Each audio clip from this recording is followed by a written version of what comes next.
Ya, Assalamualaikum warahmatullahi wabarakatuh. Perkenalkan nama saya Muhammad Ram Prasyawan, RP 10511810000064. Ya, di sini saya akan mereview tentang FPGA, yaitu Programmable Gate Array. Ini mulai dari pengertian FPGA. FPGA adalah suatu gerbang-gerbang digital di mana interkoneksi antar masing-masing gerbang yang dapat dikonfigurasi antar satu sama lainnya yang nantinya dirancang untuk bisa diubah sesuai dengan keinginan dan kebutuhan user dan pemakainya dengan tahap burn. Nah, FPGA sendiri bisa dibilang permodelan dari prototype. Nah, karena mempunyai software simulasi yaitu Xilinx, FPGA juga bisa dibilang prosesor atau embedded controller. Nah, fungsi khusus FPGA itu yaitu pertama SRAM internal, terus pengganda tertanam dan blok DSP, penganalisis logika tertanam, CPU tertanam, kecepatan tinggi, input dan output hingga 10 GHz, dan antarmuka DDR, DDR2, DDR3, SDRAM.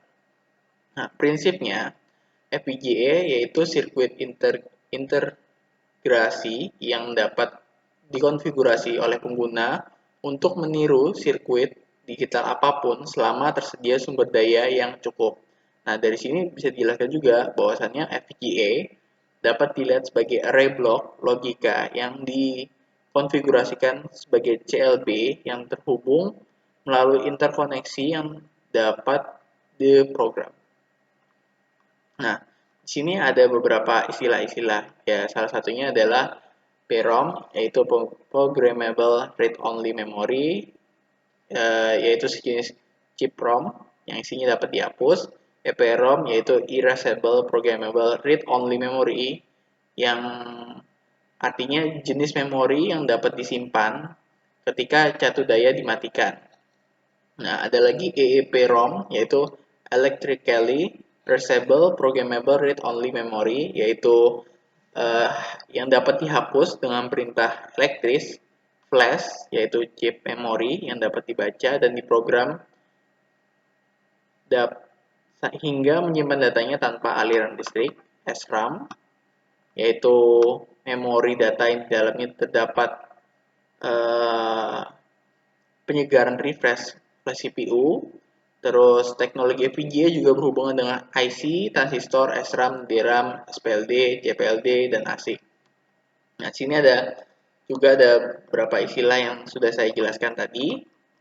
Nah, di sini ada penggunaan FPGA. Nah, di sini ada ASIC dan custom silicon yang ada pada trafo, DSP sebagai digital signal process yang di microprocessor, embedded microcontroller, physical layer communication, terus record configurable computing untuk akselerasi hardware dan juga simulasi hardware. Nah, di sini ada beberapa sifat FPGA, yaitu FPGA dapat diprogram berkali-kali dengan record, terus dapat didownload dalam program berkali-kali, bersifat volatile atau tergantung catu dayanya berapa, terus hampir semua rangkaian terimplementasi dalam chip, dan juga FPGA tergolong murah. Nah, di sini ada rangkaian FPGA, yaitu karena FPGA itu gabungan dari beberapa IC-IC. Nah, sini salah satunya bentuk dari FPGA isinya yaitu CLB, yaitu Configured Logic Block, yang bisa dibilang suatu istilah memproses segala bentuk rangkaian logika yang dibentuk oleh user. Terus IO blocks ini input-output, interface antar external pin dari device dan internal user logic, sama programmable interconnect. Nah, isi dari CLB sendiri itu ada beberapa unit. Nah, salah satunya adalah lookup table atau LUT yang sejenis RAM yang kapasitasnya lebih kecil dari RAM. Ini juga ada di flip-flop, yaitu rangkaian sel biner yang memiliki dua buah output yang saling berkebalikan, yang keadaannya 0 dan 1. Nah, ketika FPGA ini flip-flop, yaitu di flip-flop atau data flip-flop, yang fungsinya nantinya bakal digunakan sebagai rangkaian logika sekuensial di mana di dalamnya terdapat peralatan memori dan pewaktu. Nah, di sini juga terakhir ada multiplexer 2 ke 1 yang artinya piranti digital yang kerjanya sebagai switch saklar, menghubungkan data dari N memasukkan sebuah keluaran. Nah, seperti itu.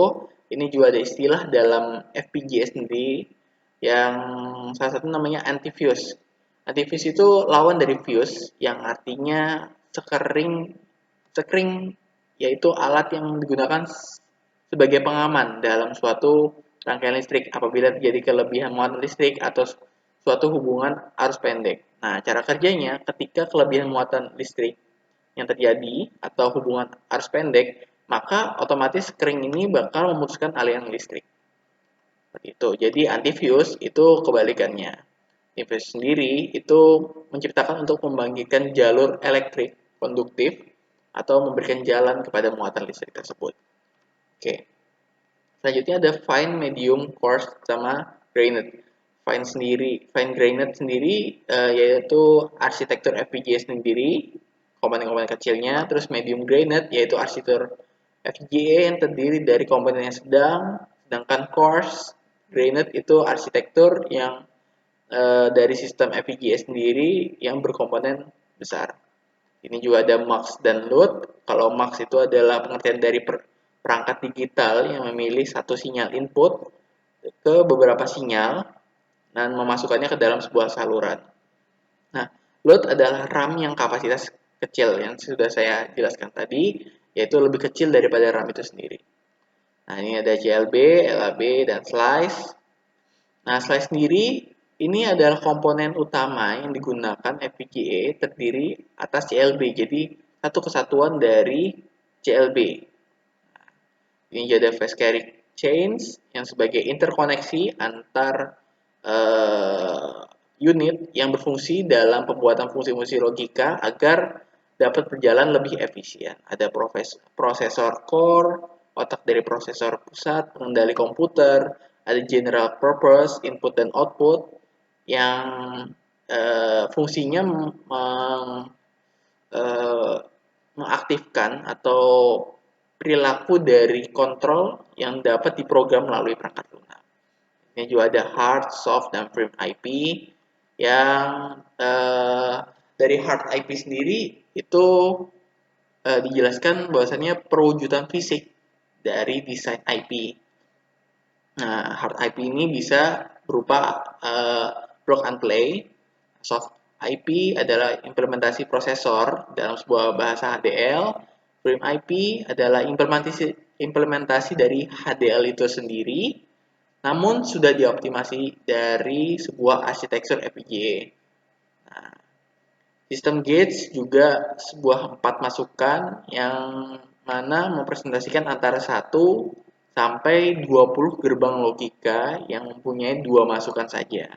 Nah, di sini ada juga clocking yang punya pengertian FPGA yang biasanya dibuat serempak barengan. Artinya bahwa setiap detak yang dihasilkan dalam sebuah FPGA itu terdiri dari clocking, terjadi serentak, akan mempengaruhi semua kondisi yang ada, juga mempengaruhi kecepatan prosesor itu sendiri.